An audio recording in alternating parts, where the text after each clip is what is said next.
Good morning, नमस्कार दोस्तों। आप सभी का आपके अपने चैनल रिद्धिका हिंदी एकेडमी में स्वागत है। दोस्तों, हम समास की टॉपिक पे बात कर रहे थे। आप देख पा रहे होंगे आपकी स्क्रीन पे हिंदी व्याकरण की एक महत्वपूर्ण टॉपिक समास है। और यहाँ से दोस्तों हर बार परीक्षा में प्रश्न पूछा जाता है। आपको बताना चाहूँगी कि मैं समास की टॉपिक को शुरू कर दी थी। इसका ये दूसरा वीडियो है दोस्तों। हमने पहले वाले जो है समास में अव्ययीभाव समास और तत्पुरुष समास पे बात कर लिया था। ठीक है दोस्तों, लेकिन मैं एक चीज़ उस टॉपिक में भूल गई थी कि हमने संधि और समास में अंतर नहीं कर पाए। ठीक है दोस्तों, तो आप ध्यान दीजिए, ये समास की टॉपिक है, थोड़ा सा आप सुन लीजिए। कभी कभी प्रश्न यहाँ से भी पूछा जाता है। तो आप जानते हैं संधि किसे कहते हैं, समास किसे कहते हैं। ठीक है दोस्तों, थोड़ा सा अंतर देख लीजिए, उसके बाद हम चलेंगे अपने कर्मधारय समास पे। क्योंकि हमने पहले वाले वीडियो में वीडियो नंबर 1 हम बना दिए हैं दोस्तों, वहाँ पे हमने अव्ययी भाव समास और तत्पुरुष समास पे विस्तृत बात किया है। ठीक, आइए आज हम इस वीडियो में थोड़ा सा इसको जानने का प्रयास करते हैं। एक बार आप परिभाषा को देख लीजिए, फिर अंतर समझिए, फिर हम चलेंगे अपनी जो है कि कर्मधारय वाली टॉपिक पे। तो सबसे पहले जानिए समास में हमने क्या क्या पढ़ा था। समास की परिभाषा पढ़े थे। जब दो या दो से अधिक शब्द मिलकर एक नवीन शब्द की रचना करते हैं उसे हम समास कहते हैं। ठीक है दोस्तों, वही चीज़ जब आपको पूछा जाएगा कि संधि किसे कहते हैं, तब आप बताएंगे दो वर्णों के मेल को संधि कहते हैं। ठीक है, आइए थोड़ा सा अंतर समझने का प्रयास करते हैं। ठीक है दोस्तों, देखिए जो है कि दो वर्णों का मेल होता है। क्या में होता है? दो वर्णों का मेल होता है। किस में होता है? संधि में। ठीक है, और समास में क्या होता है? दो पदों का योग होता है। किसका योग होता है? दो पदों का। याद रखिएगा, छोटा सा अंतर है दोस्तों। अब देखिए दूसरा अंतर क्या है। इनमें दो वर्णों के मेल होता है और क्या होता है? विकार की संभावना रहती है। किसमें? संधि में। ठीक है दोस्तों, संधि में विकार की संभावना रहती है। ठीक, आइए आगे चलते हैं। अब आप इसमें क्या होता है, समास में क्या होता है? इसमें मेल और विकार का कोई अर्थ नहीं होता। ठीक है, आप देखेंगे मेल और विकार का कोई अर्थ नहीं होता। ठीक है दोस्तों, तीसरा अंतर देख लीजिए।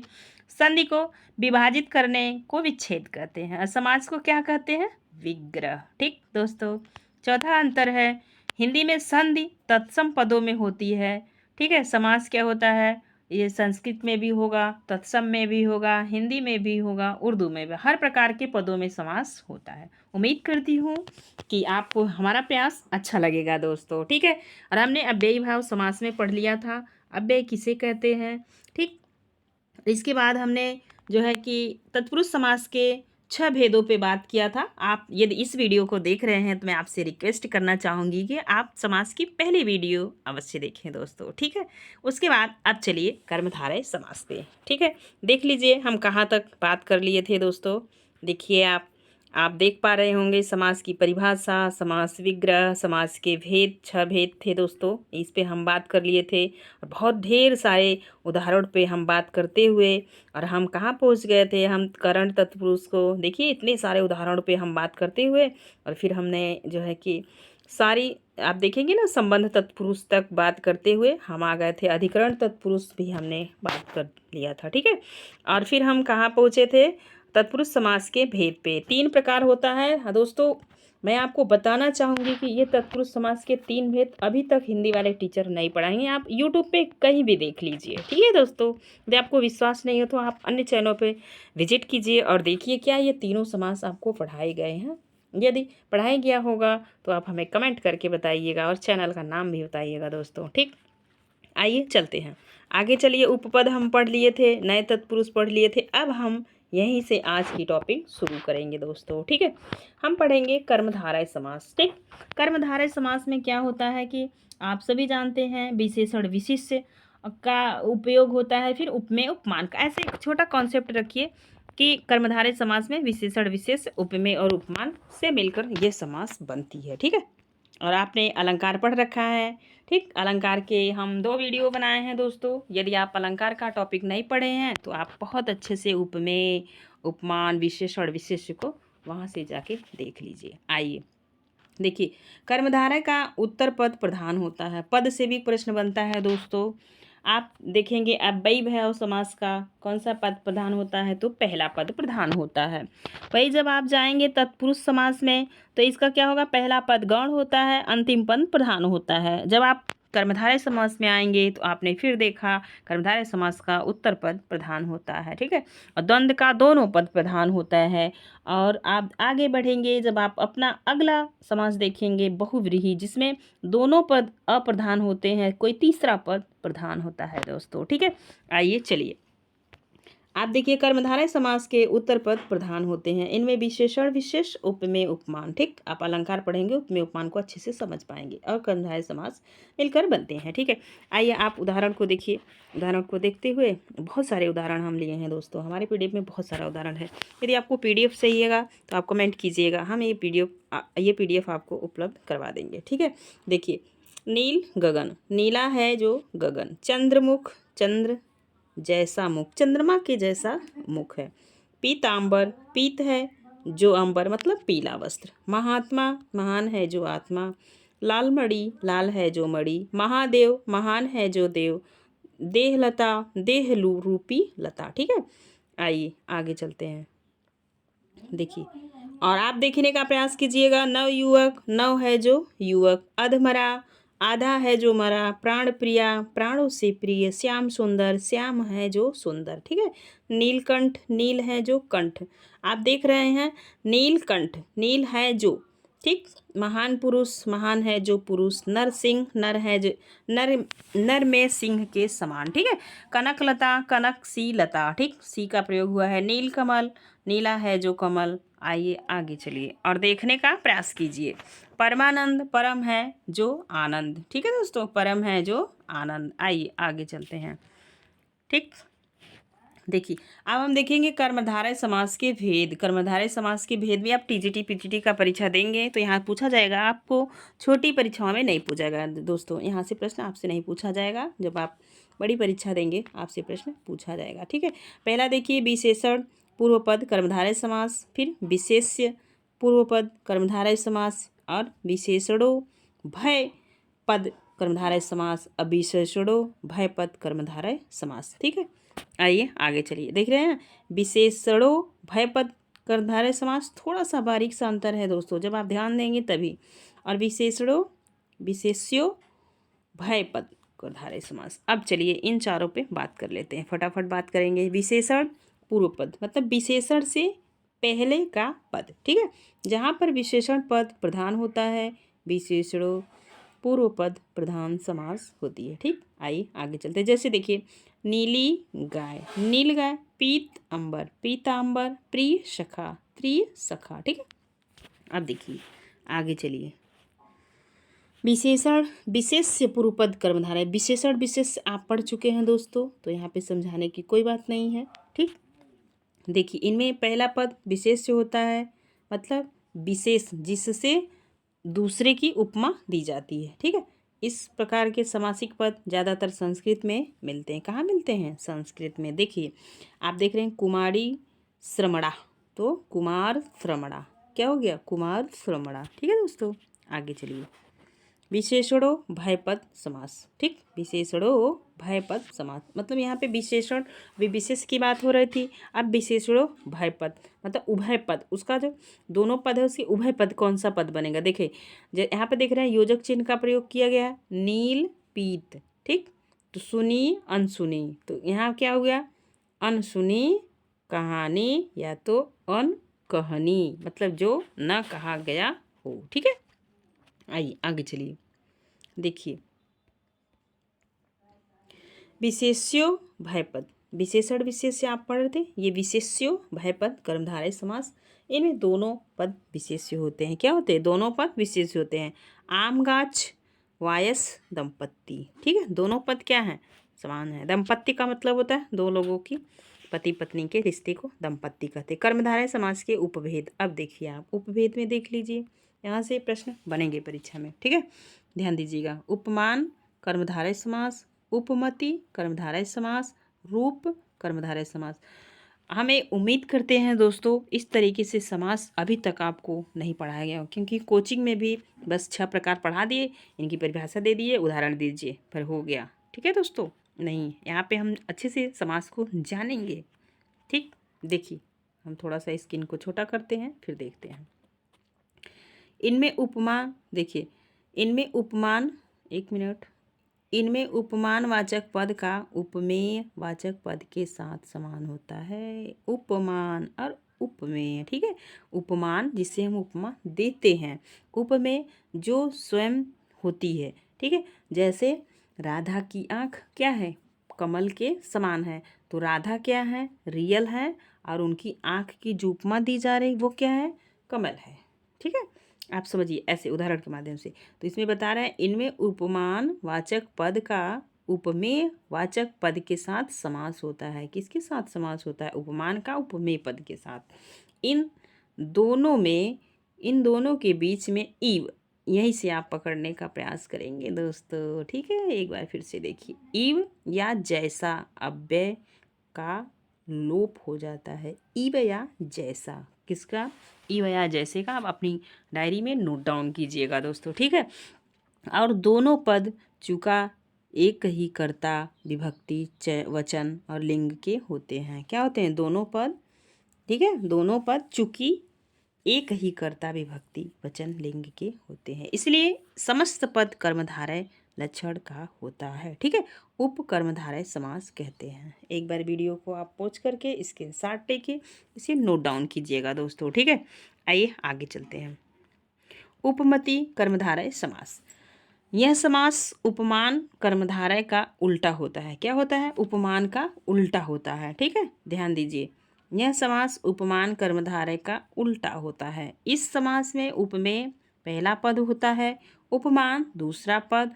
उपमति कर्मधारय समास कहलाता है। याद रखिए, एक बार फिर से देख लीजिए, यह समास उपमान कर्मधारय का उल्टा होता है। इस समय समास में उपमेय पहला पद होता है और उपमान पद होता है, दूसरा पद क्या होता है, ये उपमेय और उपमान दूसरा पद, पहला उपमेय होता है, दूसरा उपमान होता है। ठीक है, उसे क्या कहते हैं, उपमति कर्मधारय समास। आइए उदाहरण देखिए, अधर पल्लव, अधर मतलब क्या होता है, ऊँट, नायिका का ऊँट जो नहीं था, पल्लव मतलब कि जो अभी पुष्पित और पल्लवित नहीं होती है, मतलब कि छोटी, कैसे हम आपको समझाएं, अधर पल्लव के समान। जैसे कि आप देखे होंगे ना कि जब कोई नया पौधा निकलता है तो उसे कहते हैं ना अधर, मतलब कितना प्यारा कोमल, पल्लव माने पौधा। ठीक है, अधर, ठीक, अधर पल्लव नरसिंह के समान। नरसिंह, अब देखिए यहाँ पे देख रहे हैं नरसिंह के समान, तो नरसिंह, ठीक,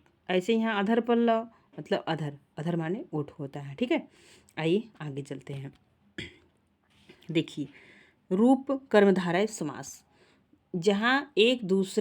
जहाँ पर एक का दूसरे पर आरोप होता है। कभी कभी क्या होता है, मान लेते हैं, अब पता नहीं वैसा हो पाया कि नहीं, लेकिन मान लिया गया है। ठीक है, वहाँ पर रूप कर्मधारय समास हो। देखिए नीचे उदाहरण के माध्यम से, चंद्रमुख ही चंद्रमा है। क्या किसी का मुख चंद्रमा हो जाता है, ऐसा संभव है नहीं, लेकिन फिर भी क्या है, आरोपित कर दिया गया है। ठीक, इसे क्या कहेंगे, रूप कर्मधारय समास। चलिए दोस्तों देखिए, द्विगु समास, द्विगु का मतलब होता है, इसे सीधा समझिए, संख्यावाची, संख्यावाची।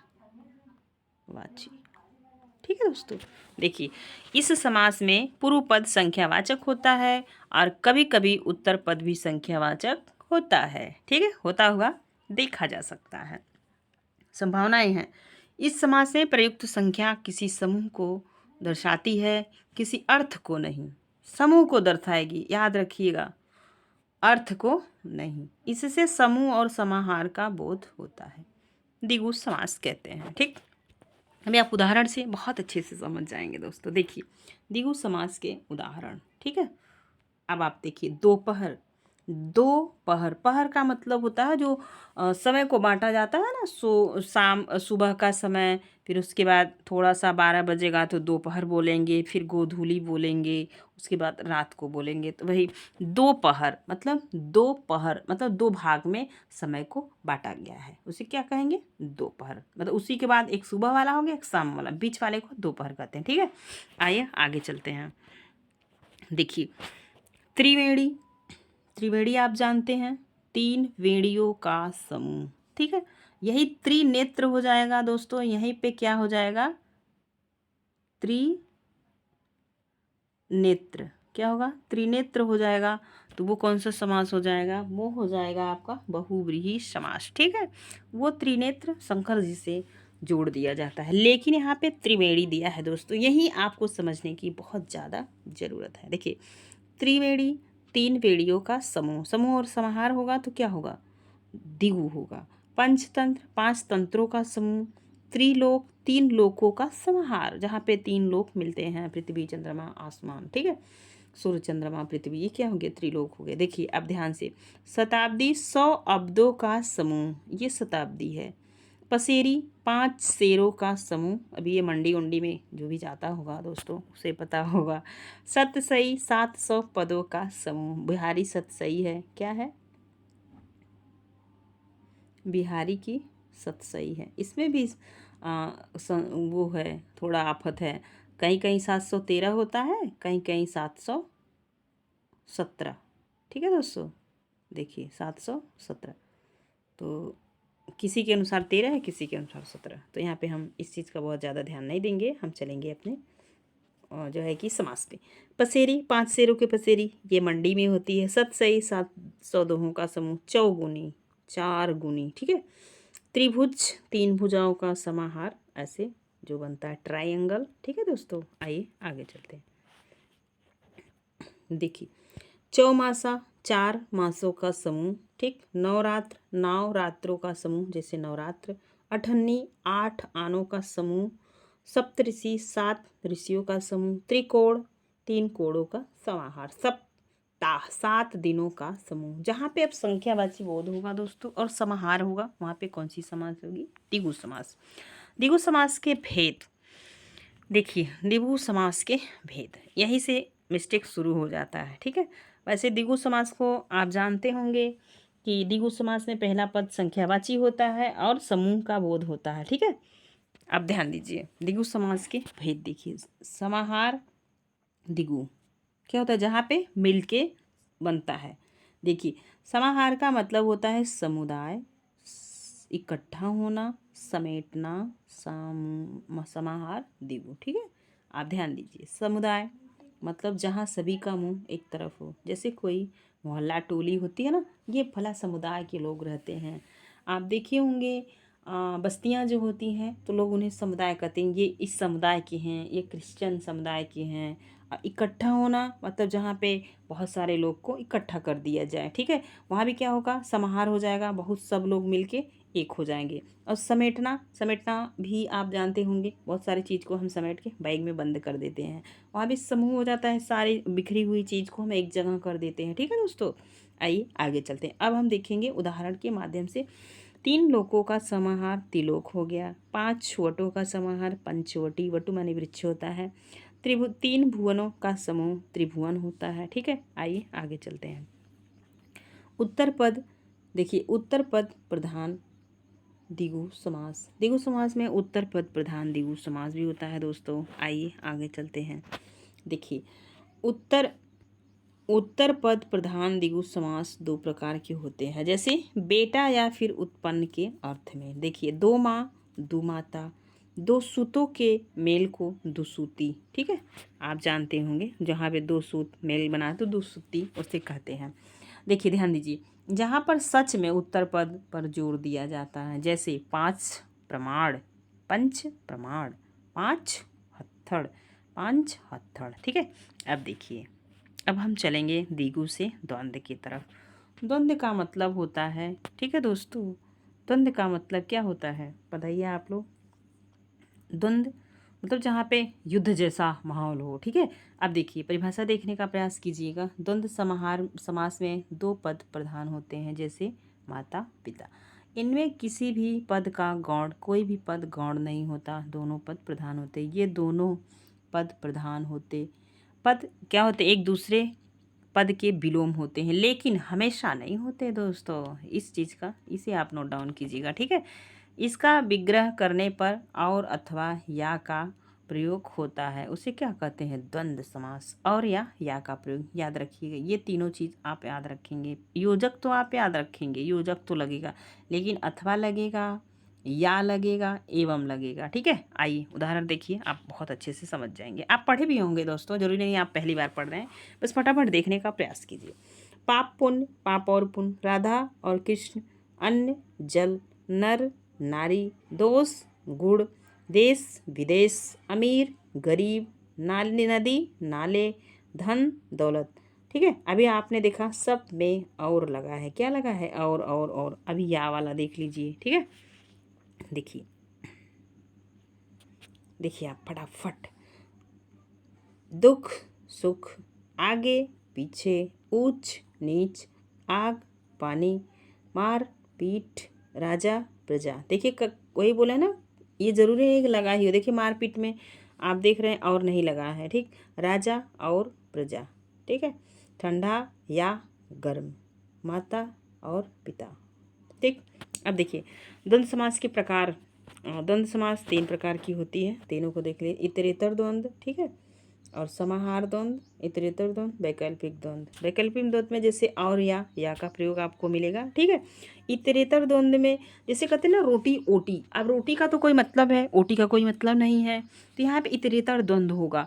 और समाहार द्वंद्व में जैसे शीत और उष्ण, या तो शीत होगा या तो उष्ण होगा, शीतोष्ण। ठीक है दोस्तों, उम्मीद करती हूँ कि ये छोटी सी ट्रिक हमारी आपको समझ में आई होगी। ट्रिक का मतलब यही है दोस्तों कि हम इतने बड़े भाग को हम आपको छोटे में समझाने का प्रयास करें। जैसे इतरेतर को हमने आपको बताया, कभी कभी होता ना इतर इतर, रोटी ओटी, ओटी का कोई मतलब नहीं लेकिन उसके साथ लग जाती है। ठीक है, अब देखेंगे समाहार द्वंद्व। समाहार का मतलब होता है समूह, इकट्ठा होना। अब इसमें क्या होगा, शीत होगा या तो उष्ण होगा।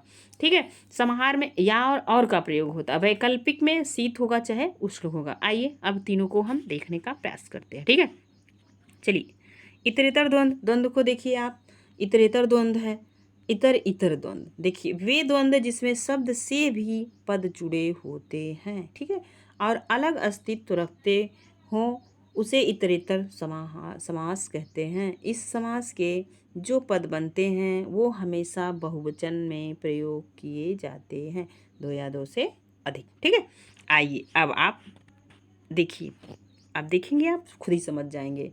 अब आपने देखा इतर इतर, जैसे हमने बताया और या आ का प्रयोग है, राम और कृष्ण। क्या है, राम और कृष्ण, माता पिता या माँ बाप, अमीरी गरीबी, गाय और बैल, ऋषि और मुनि। ठीक है दोस्तों, उम्मीद करती हूँ कि समझ में आ रहा है। यदि दोस्तों आप वीडियो में यहाँ तक बने हैं तो प्लीज़ एक लाइक करिएगा, ताकि मैं ऐसे मज़ेदार वीडियो आपको लेके आती रहूँ। हमारे मनोबल को बढ़ाने के लिए दोस्तों आप एक कमेंट अवश्य करिएगा। ठीक है, और वीडियो कैसा लगा ज़रूर बताइएगा। आइए देखिए आगे चलेंगे। बेटा और बेटी, समाहार द्वंद्व देख लीजिए, हमने ऊपर आपको बता ही दिया है। समाहार का अर्थ होता है समूह, जब द्वंद्व के दोनों पद समुच्चय बोधक से जुड़े होने पर भी अलग अलग अस्तित्व नहीं रखते, नहीं रखकर समूह का बोध कराते हैं, यहाँ पे क्या होता है, समाहार द्वंद्व कहलाता है। इस समास में दोनों पदों के अलावा तीसरा पद भी छुपा होता है और अपने अर्थ बोध प्रत्यक्ष रूप से कराते हैं। देखिए आप देख पा रहे होंगे दोस्तों, उदाहरण को देखिए कैसे कराते हैं। दाल रोटी, दाल और रोटी, हाथ और पाँव, आहार निद्रा। ठीक है, अब वैकल्पिक द्वंद्व को देख लीजिए, जिसकी बात हम ऊपर कर रहे थे। वैकल्पिक द्वंद्व या तो ये होगा या तो यह होगा। इस द्वंद्व समास में दो पदों के बीच या अथवा आदि विकल्प सूचक अव्यय छिपे होते हैं। क्या होते हैं, वैकल्पिक द्वंद्व समास कहते हैं। इस समास में ज़्यादा से ज़्यादा दो विपरीतार्थक शब्दों का योग होता है। वही हमने कहा ना, शीत या उष्ण। देखो पाप करो या पुण्य, पाप या पुण्य, भला या बुरा, थोड़ा या बहुत। ठीक है दोस्तों, अब हम चलेंगे अपनी, अभी तक हमने पढ़ा दोस्तों सबसे पहले वाली वीडियो में अव्ययीभाव समास और तत्पुरुष समास को पढ़े थे। अब हम कर्मधारय को पढ़ चुके और द्विगु को पढ़ लिए, द्वंद्व को पढ़ लिए। अब हम पढ़ेंगे बहुव्रीहि समास। ठीक है दोस्तों, आइए अच्छे से समझिए। बहुव्रीहि से प्रश्न बहुत बार पूछा जाता है, इसे 2-3 बार इस वीडियो को आप देखिएगा दोस्तों, ताकि समास की झंझट ही खत्म हो जाए। ठीक, देखिए बहुव्रीहि समास में कोई भी पद प्रधान नहीं होता, सबसे पहली बात। ठीक है, लक्षण देख लीजिए। जब 2 पद मिलकर तीसरा पद बनाते हैं तब वहाँ पर तीसरा पद प्रधान होता है। जैसे विग्रह करने वाला, ठीक है, विग्रह करने वाला है जो, या जिसकी, जिसके, जिसके, जिसका, जिसके, जिसके, वह आदि आते हैं, बहुव्रीहि समास कहलाता है। ठीक है, अब आप समझ पाए होंगे कि जब हम विग्रह कर देंगे तो वाला आएगा, है आएगा, जो आएगा, जिसका आएगा, जिसकी आएगी, जिसके आएंगे, तब क्या होंगे, बहुव्रीहि समास। अब हम उदाहरण देखेंगे दोस्तों और आपको अच्छे से समझाने का प्रयास करेंगे। देखिए, त्रिनेत्र मतलब 3 नेत्र वाला। अब कौन है, शिव। ठीक, तीसरे में चला गया। नीलकंठ, नीला है कंठ जिसका, शिव। लंबोदर, लंबा है उदर जिसका, मतलब गणेश। दशानन मतलब कि 10 हैं हाथ जिसके, वो तो रावण है। चतुर्भुज 4 भुजाओं वाला, ये विष्णु। ठीक है। पीतांबर, पीले हैं वस्त्र जिसके, भगवान श्री कृष्ण।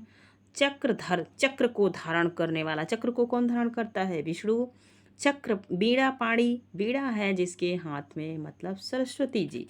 श्वेतांबर, सफेद वस्त्रों वाली, मतलब सरस्वती। सुलोचना, सुंदर नेत्र वाली, लोचन माने आँख होता है। ठीक है दोस्तों। मेघनाथ की पत्नी। देखिए तीसरा अर्थ चला गया।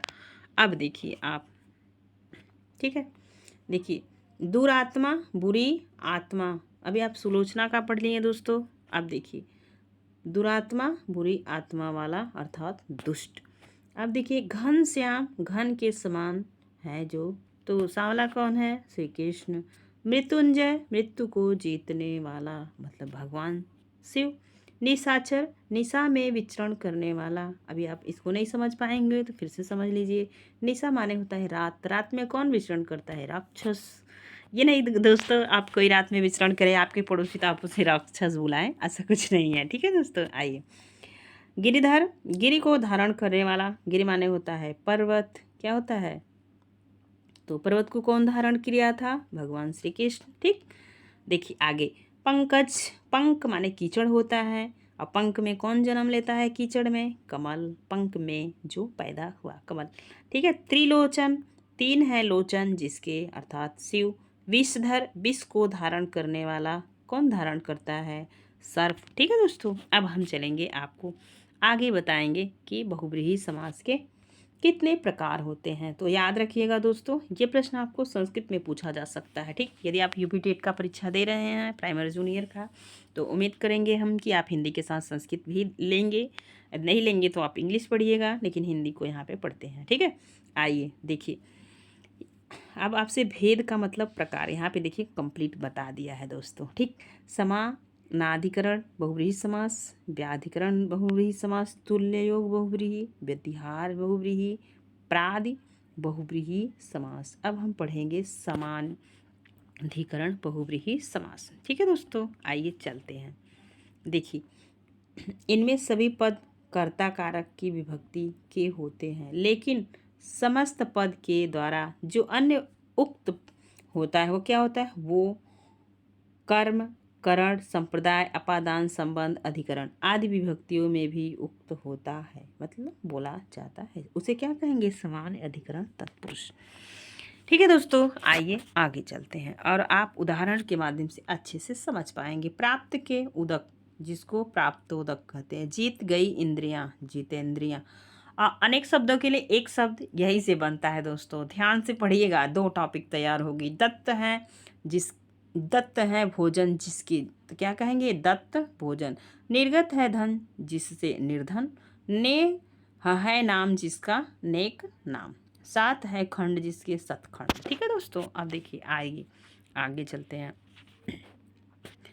व्याधिकरण बहुव्रीहि समास। समानाधिकरण बहुव्रीहि समास में दोनों पद कर्ता कारक की विभक्ति के होते हैं, लेकिन यहाँ पहला पद तो कर्ता कारक की विभक्ति का होता है, लेकिन बाद वाला संबंध या फिर अधिकरण कारक होता है। तो उसे क्या कहेंगे? व्याधित बहुब्रीहि समास। मतलब क्या करता है? यहाँ पे कमियां उत्पन्न कर देता है, व्याधि पैदा कर देता है। व्याधि का मतलब दुख या पीड़ा भी होता है दोस्तों, ठीक है। अब चलिए आगे, अब इनको आप समझिए। सूल है पाड़ी जिनके, तो उन्हें क्या कहेंगे? सूल पाड़ी। बीड़ा है पाड़ी जिनके, बीड़ा पाड़ी। अब देखें तुल्य, तुल्य योग मतलब तुलना करने वाली समास, तो उसे क्या कहेंगे? देखिए, तुल्य योग बहुब्रीहि समास जिसमें पहला पद स होता है, तुल्य योग बहुब्रीहि समास कहता है, ठीक। पद में सह होगा मतलब साथ के अर्थ में, इसे सह बहुब्रीहि समास भी कहते हैं। सह का अर्थ होता है साथ, देखिए सीधा लिखा है, होने की वजह से सह के स्थान पर केवल स रह जाता है, ठीक है।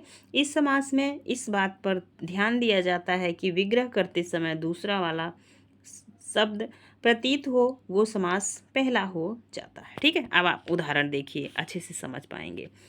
जो बल के साथ हो तो क्या कहेंगे? सबल। इतना बड़ा शब्द को छोटा कर दिया। देखिए, जो देह के साथ हो, सदेह। स का मतलब होता है, स का मतलब होता है, देखिए अब इसको तोड़ दीजिए, सदेह। यहाँ पे संधि हो गई, ठीक है। अ और अ मिल गया, क्या हो गया? ठीक, ए मिला है, सॉरी दोस्तों, यहाँ पे स प्लस देह, तो यहाँ पे अ प्लस ए बराबर क्या होगा? आए। तो क्या हो गया? सत संदेह, ठीक है। साथ मतलब देह माने शरीर होता है, जो साथ हो, शरीर के साथ हो। देखिए अब ये प्रश्न बहुत बार पूछा जाता है और हम यहाँ कंफ्यूज होकर अव्ययी भाव समास लगा देते हैं, क्योंकि हम पहले से पढ़े होते हैं कि इसका पहला पद अव्यय होता है, ठीक है, इसीलिए। अब ये देखिए बहुब्रीहि समास का बहुत मोस्ट इम्पॉर्टेंट है दोस्तों, ठीक है, याद रखिएगा। जो परिवार के साथ हो, सपरिवार। आप देखे होंगे शादी के निमंत्रण में ऐसा लिखा आता है दोस्तों, ठीक है। आइए आगे चलते हैं। व्यतिहार बहुब्रीहि समास जिससे घात या प्रतिघात की सूचना मिले उसे क्या कहते हैं? व्यतिहार बहुब्रीहि समास। इसमें इस समास में यह प्रतीत होता है कि इस चीज से और उस चीज से लड़ाई हुई है। जैसे मुक्का मुक्के से जो लड़ाई हुई उसे क्या कहते हैं? मुक्का मुक्की। अब एक संस्कृत में आता है केसा केसो, ठीक है, वैसे ही यहाँ पे भी है। देखिए, बातों बातों से जो लड़ाई हो, बाता बाती, ठीक है। अब आगे चलिए अपने नेक्स्ट, देखिए 5वां नंबर का है प्राति बहुब्रीहि समास, ठीक है। जिस बहुब्रीहि समास पूर्व पद उपसर्ग हो वहाँ प्राति बहुब्रीहि समास कहलाता है, ठीक है। जैसे देख लीजिए आप लोग, नहीं है रहमन जिसमें बेरहम, बे का मतलब नहीं होता है, उर्दू का शब्द है, ध्यान दीजिए। नहीं है जन जहाँ निर्जन, ठीक है। अब दोस्तों जिसका सुबह हम शुरुआत किए थे थोड़ा सा अंतर बताते हुए, अब आप उन्हीं को थोड़ा सा देख लीजिए। संधि और समास में अंतर। कभी कभी यह जब आप 9, 10, 11, 12 या ग्रेजुएशन की परीक्षाओं में जाते हैं तो वहाँ से आपको व्याकरण में संधि और समास में अंतर, ये दोस्तों आप कमेंट के माध्यम से ज़रूर बताइएगा। आप किस परीक्षा की तैयारी करें, आप बीए में हैं, इंटर में हैं कि हाई स्कूल में, फिर हम आपके सिलेबस के अनुसार आपको ऐसे ही नित्य प्रति वीडियो प्रदान करने का प्रयास करूंगी, ठीक है दोस्तों। आइए देखिए, संधि और समास में अंतर। समास का शाब्दिक अर्थ होता है संदेह, संक्षेप। समास क्या होता है? बड़ी चीज को छोटा कर देता है, जिसे अभी आपने देखा होगा। जैसे पंचरत्न, तो 5 रत्नों का समूह था, उसे हम पंचरत्न कहते हैं। 9 ग्रहों का समूह था, हम उसे नवग्रह कह दिए। और 3 फलों का समूह था, हम त्रिफला कह दिए, ठीक है। तो यहाँ पे क्या होता है? संक्षेपीकरण होता है समास में। समास में वर्णों के स्थान पर पद का महत्व होता है, ठीक। और जब 2 या 2 से अधिक पद मिलते हैं सॉरी दोस्तों, जब 2 या 2 से अधिक पद मिलकर एक समस्त पद बनते हैं उसे क्या कहते हैं? इनमें बीच के विभक्ति का लोप हो जाता है और समस्त पदों को तोड़ने की प्रक्रिया को विग्रह कहते हैं, ठीक। समास में बने, देख लीजिए, समास में बने हुए शब्दों से मूल अर्थ को परिवर्तित किया भी जा सकता है, जैसे परिवर्तित नहीं भी किया जा सकता है। देखिए उदाहरण देख लीजिए, देखिए विष को धारण करने वाला अर्थात शिव, ठीक है। और देखिए जबकि देख लीजिए आप, जबकि देखिए समास क्या होता है? संधि, देख लीजिए, संधि का शाब्दिक अर्थ होता है मेल, और संधि में उच्चारण और नियमों के विशेष महत्व होता है। जब तक नियम सही नहीं होगा आप नहीं कर पाएंगे।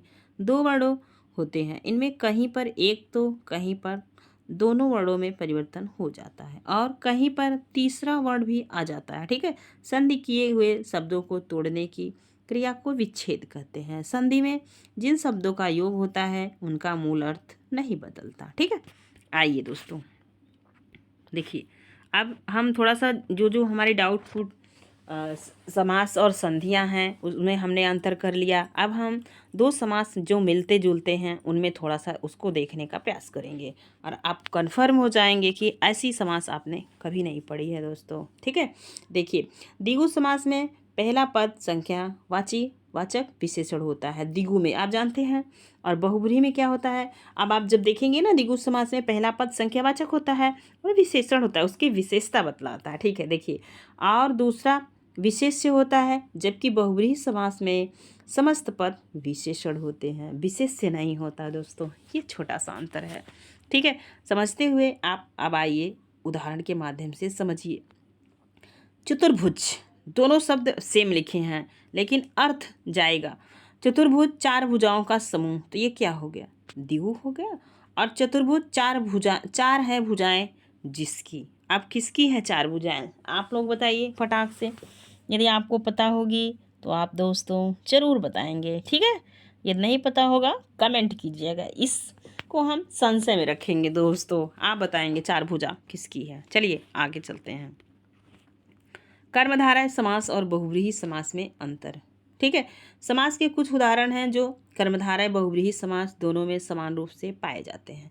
इन दोनों अंतर होता है, दोनों में अंतर होता है। कर्मधारय समास में एक पद विशेषण या उपमान होता है, दूसरा विशेष या उपमेय होता है। ठीक, अब इनमें शब्दार्थ पदार्थ होते हैं, प्रधान होते हैं। जो शब्दार्थ होता है वो प्रधान होता है। और कर्मधारय समास में दूसरा पद प्रधान होता है, पहला पद विशेषण या विशेष्य होता है। यही अंतर है।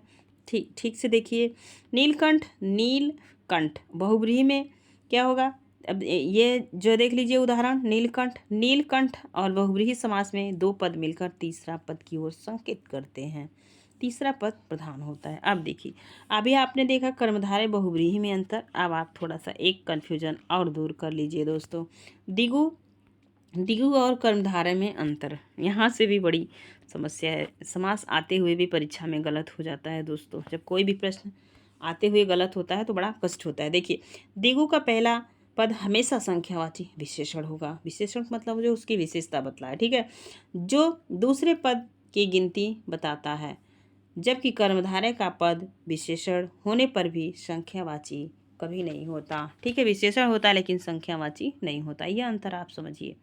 आइए आगे चलते हैं। अब देखिए, नवरात्र है, नवरात्रों का समूह तो द्विगु हो जाएगा।